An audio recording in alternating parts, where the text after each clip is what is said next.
In today's video, I'm going to teach you how to create a new client project from the Projects tab. We'll walk through a quick, reliable workflow that takes you from the main dashboard to a saved project that's tied to the right client. Before we begin, make sure you know which client the project belongs to and that you have permission to create projects in your workspace. That will help prevent duplicate records and avoid access issues. First, open the Projects area. You can usually find it in the main navigation, either in the sidebar or along the top menu. Clicking Projects takes you to a list of everything your team is tracking, with filters and search to help you locate items later. This is your home base for project creation and management. Next, start a new entry by selecting New Project. This button often sits near the top right of the projects page and may be labeled with a plus icon. Clicking it opens a clean form where you'll supply just a few pieces of information. Now, choose the client the project should be associated with. You'll typically see a client field with a drop-down or a search box.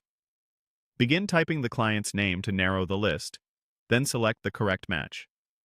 Taking a moment here matters, because the client selection controls where reports roll up and who will be able to see the project later. After that, enter the project name. Aim for a clear, descriptive title that's easy to recognize at a glance.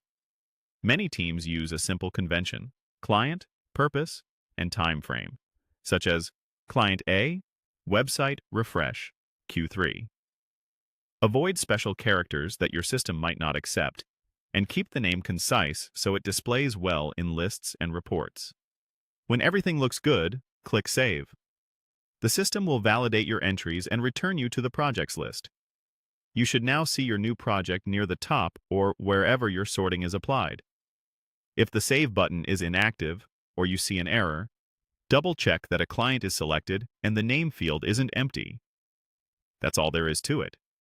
Open Projects, create a new project, select the client, name the project, and save. With this foundation in place, you're ready for whatever comes next in your workflow. If your organization uses templates or approvals, those can come after saving. The key is that the project now exists and can be referenced across your tools. Keep a consistent naming pattern and always verify the client to make searching, reporting, and collaboration faster for everyone.